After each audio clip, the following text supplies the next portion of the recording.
Let's go.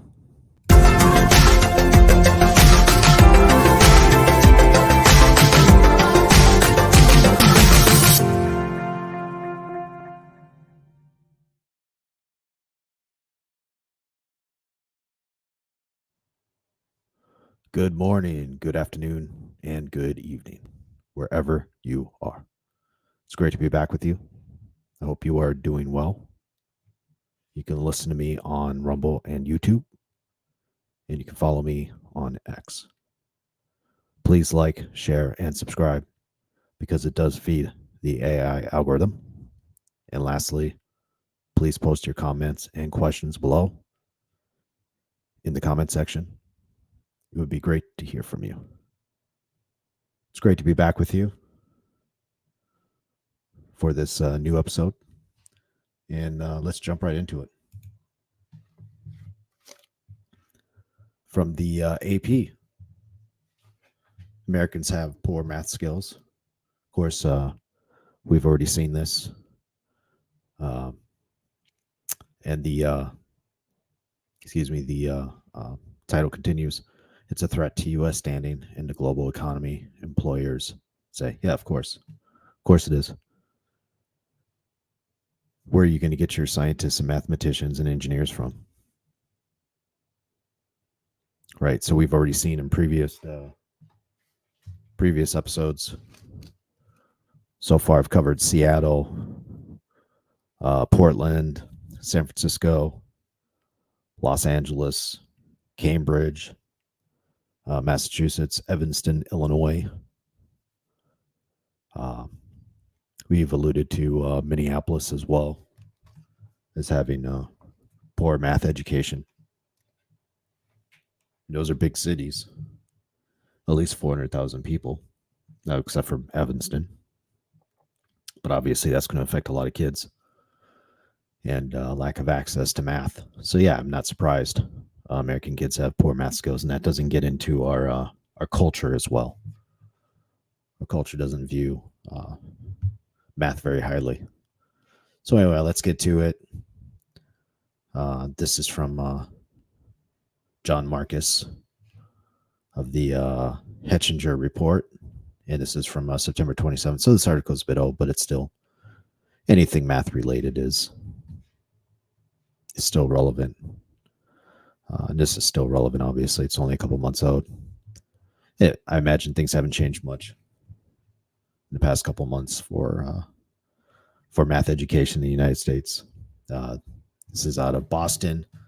Article begins, like a lot of high school students, Kevin Tran loves superheroes, though perhaps for different reasons than his classmates.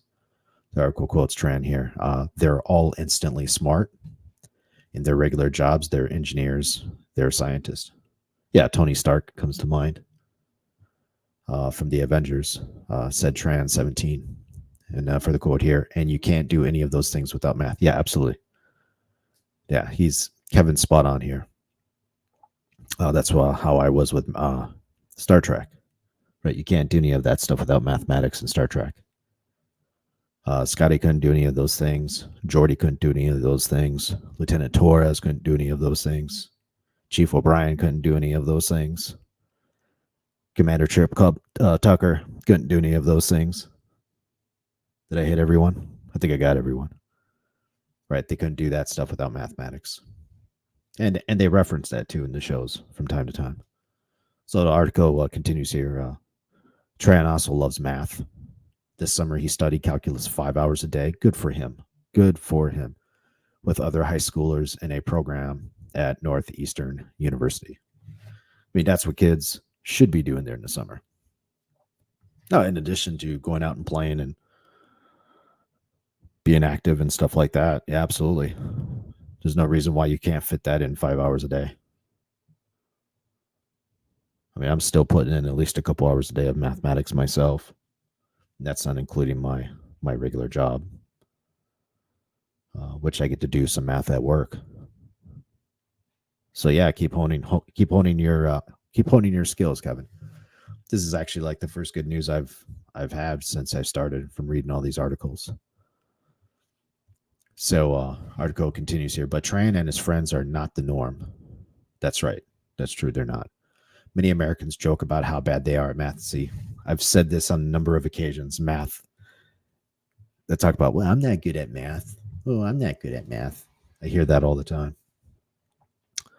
Uh, so the sentence continues here, and already abysmal scores on standardized math tests are falling even further.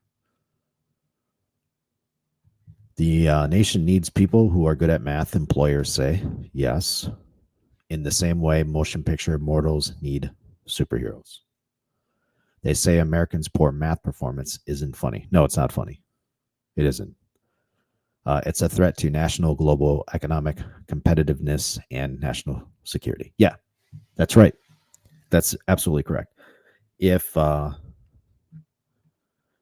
your citizens have poor math skills, eventually that's going to not just hurt your economy, but it's also going to hurt your national security. Everything we have, let me say that a third time. Everything we have is built on the foundation of mathematics. We can't have any of our nice stuff without mathematics.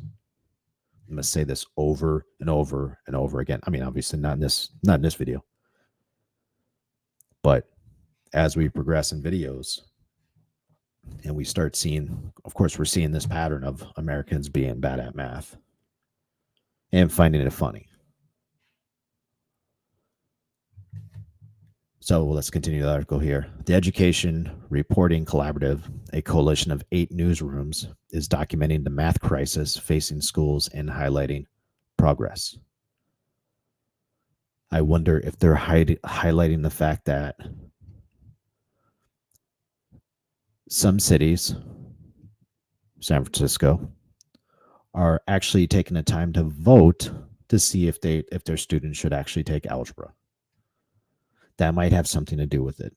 Local educational policy might have something to do with it because there's not an emphasis on teaching math because our culture doesn't emphasize it. I wonder if they're highlighting that. Members of the collaborative are AL.com, the Associated Press, the Christian Science Monitor, the Dallas Morning News, the Hechinger Report, Idaho Education News, the Post and Courier in South Carolina, and the Seattle Times. Right. This quote here from the psychology professor at University of California, Los Angeles. The advances in technology that are going to drive where the world goes in the next 50 years are going to come from other countries because they have the intellectual capital and we don't, said Jim Stigler, a psychology professor at the University of California, Los Angeles, who studies the process of teaching and learning subjects, including math. I agree with Jim on this. Of course, I find myself agreeing with a lot of this article from the AP.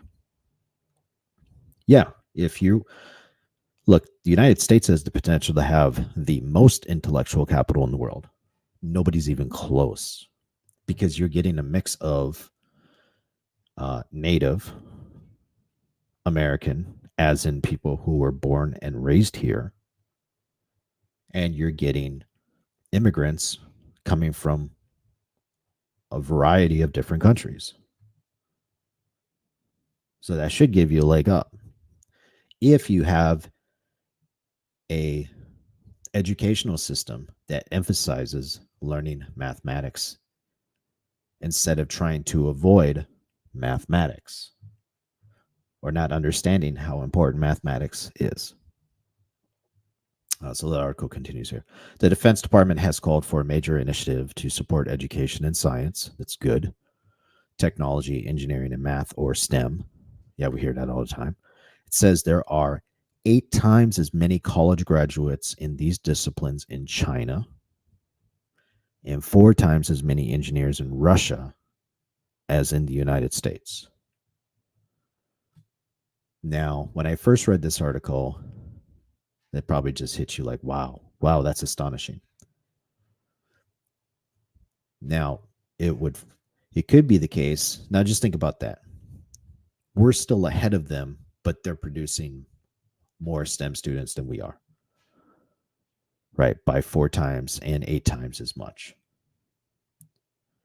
Now, would it follow that if we could produce at least twice as many engineers and mathematicians, that um, that would make us more, I don't know, that would improve things for us?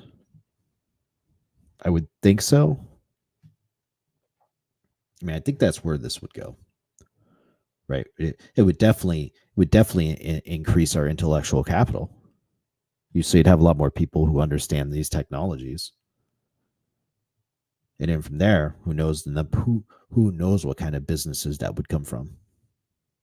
Even just doubling what we have right now, which, by the way, the market could handle. It wouldn't oversaturate the market.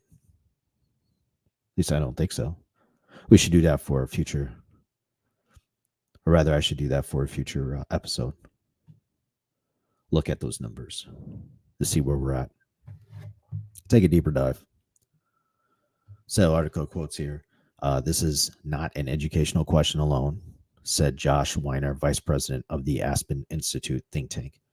In July, the think tank warned that other nations are challenging America's technological dominance. Yes. But what we also have a fairly free market. Now, there's obviously constraints in the market. It's not completely free. But our market is definitely more accessible and flexible than China or Russia. And that's probably why we're still ahead. Which, by the way, that should say something about markets.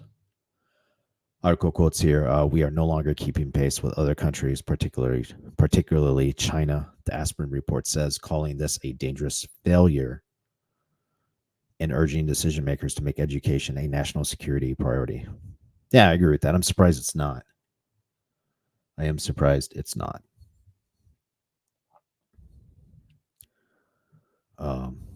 Article continues here. Meanwhile, the number of jobs in math occupations, positions that use arithmetic and apply advanced techniques to make calculations, analyze data, and solve problems will increase by more than 30,000 per year through the end of this decade.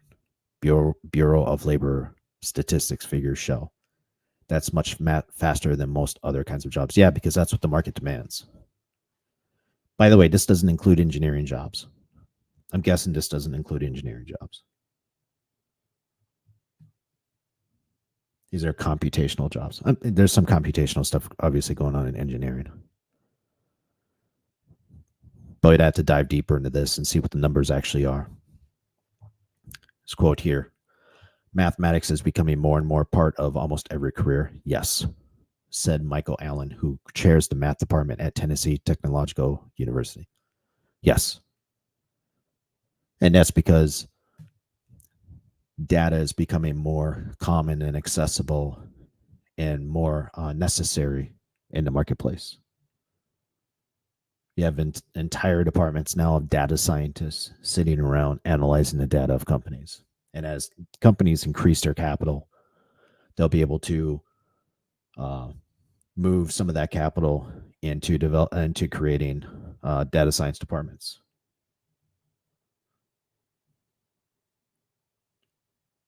Or departments who have data scientists, statisticians, economists, so on and so forth. All right, so the article continues here.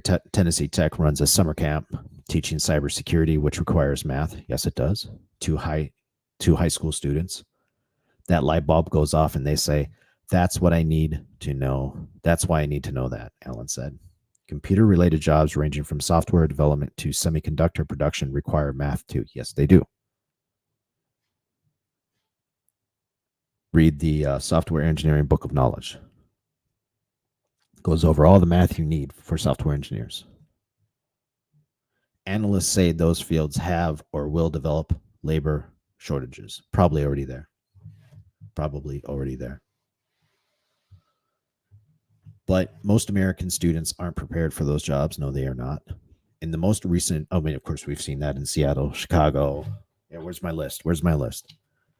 Yeah, so Seattle, Portland, San Francisco, Los Angeles, Cambridge, Evanston, and Minneapolis. Not ready for those jobs. All right, let's continue. In the most recent program for international student assessment tests in math, or PISA, U.S. students scored lower than their counterparts in 36 other 36 other education systems worldwide. So we're number one at being 37th. Congratulations. Students in China scored the highest. Not surprised. Only 1 in 5 college-bound American high school students is prepared for college-level courses in STEM, according to the National Science and Technology Council. Yours truly was one of those. One result, students from other countries are preparing to lead these fields. Excuse me. Only 1 in 5 graduate students in math-intensive subjects, including computer science and electrical engineering, at U.S. universities are American. I can vouch for that. The National Foundation for American Policy reports. Yeah, I can totally vouch for that. I can, personally, I can vouch for that. The rest come from abroad. Most will leave the U.S. when they finish their programs. Yeah, some will. Some will definitely do. In the U.S., poor math skills could mean lower salaries for today's kids. Absolutely. Yes. A Stanford economist has estimated that if U.S. pandemic math declines are not reversed, I don't want to get into that, students now in kindergarten through grade 12 will earn from 2% to 9% less over their careers, depending on what state they live in, than their predecessors educated just before the start of the thing there. I'll let you read that word. I don't know what the YouTube algorithms are. So let's continue here. But it also means the country's productivity and competitiveness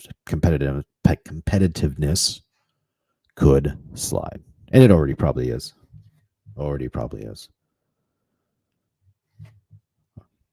Article quotes here, math just underpins everything. That's exactly what I said. Said Megan Schrauben, executive director of the Michigan Department of Labor and Economic Opportunities MISTEM initiative, which tries to get more students into STEM.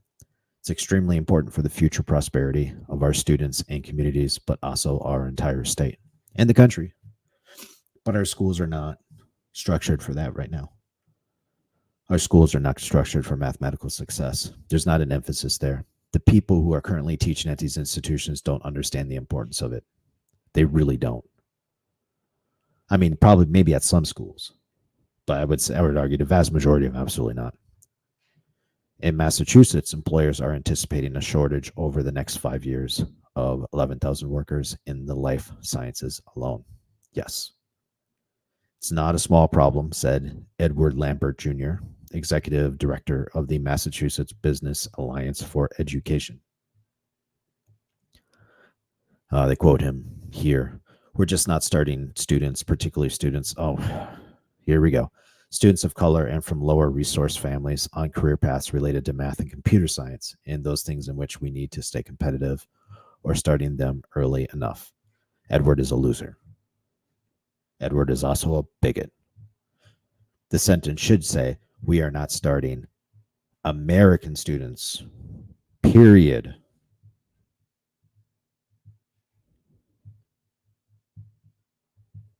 Why are we doing this? Why are we doing this?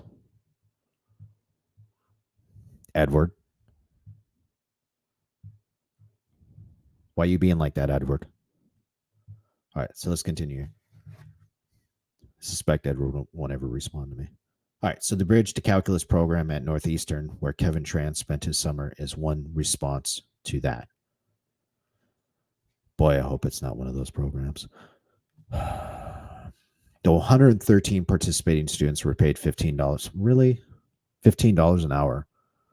Most of it from Boston and its public schools, said the program's coordinator, Bindu Vitel.